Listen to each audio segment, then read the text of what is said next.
One federal prosecutor says new details in the Minnesota political shootings are, quote, the stuff of nightmares. The suspect, Vance Belter, had his first court appearance yesterday.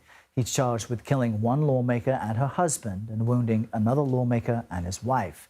But prosecutors say they were not the only targets. CBS News correspondent Lilia Luciano continues her reporting from Minneapolis and joins us now. Good morning, Lilia.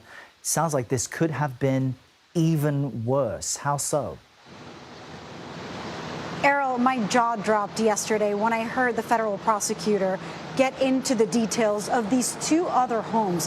Up until now, we knew that the suspect had allegedly gone into Senator Hortman's home and shot both him and his wife, that at that point his daughter called police, and thanks to that call, police were dispatched just to make sure that no other lawmakers, and what I considered a very smart move, would be targeted or could be affected.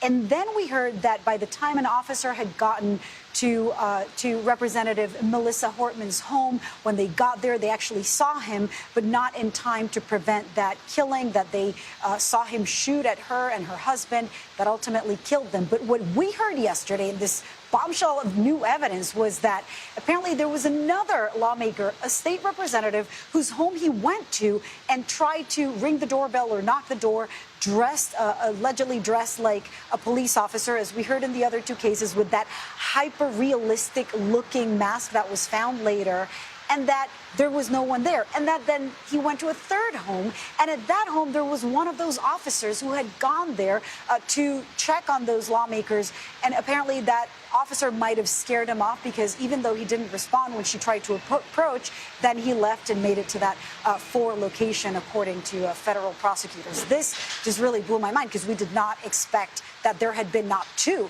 but 4 homes within the span of those few hours in the early morning that he allegedly tried to attack.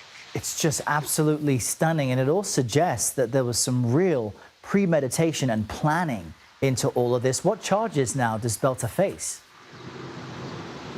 Well, he is facing federal and state charges. What we heard yesterday from federal prosecutors was that he is facing those murder with a firearm charges, which could carry the death penalty. When it comes to, and there are more charges there, weapon offenses. But the thing that really struck me yesterday was that on the state case, he was facing second-degree murder charges without premeditation. We all wondered why. But yesterday, we heard from the state prosecutor who said, no, that was only to secure the arrest warrant.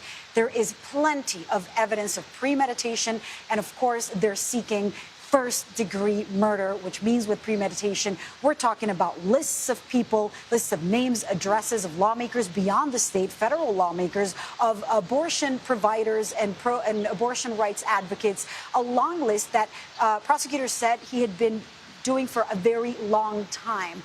Multiple notebooks were found. To think it could have been more horrific. Just stunning. Lilia Luciano with the latest on all of this. Thanks, Lilia.